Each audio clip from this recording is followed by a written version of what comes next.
In this video, we'll learn how to use a breadboard. We'll start by discussing the meaning of a breadboard and onto how it works and why it is useful in electrical engineering. So if you're someone who is just getting to know about a breadboard, this is a good video for you to start with as we discuss it step by step. And I'll leave some video links in the description below where you can watch and get more understanding on how to use a breadboard. Now we'll start off with what a breadboard is. A breadboard is a plastic board with holes that allows you to build and test electronic circuits without soldering. It is also known as a protoboard or solderless board. Now, how does it work? Breadboards have power rows and columns of spring clips that connect the holes. You can insert electronic components into the holes. You can connect the components with jumper wires.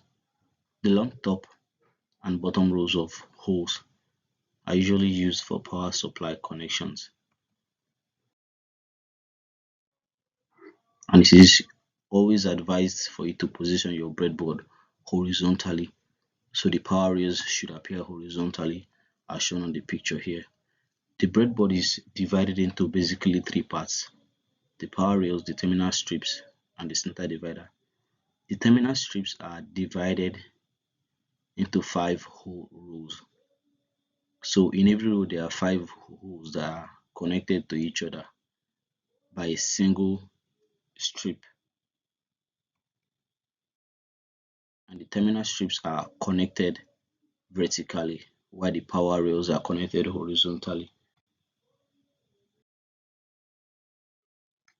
And horizontal holes are linked together but not across the middle divider.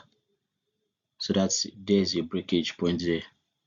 And if in case you want to extend the connection from a particular terminal rail to another one, you have to somehow connect them together using a jumper wire or a connector. Now let's talk about why a breadboard is useful.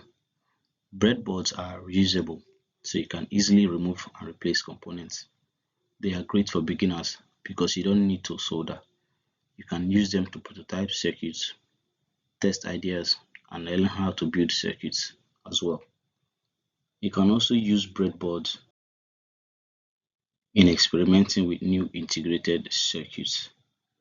And when combined with microcontrollers like the Arduino, breadboards can be used for more complex and sophisticated projects like robots and smart devices. And so that's all. If you find this video helpful, please give it a like and don't forget to subscribe. Thank you.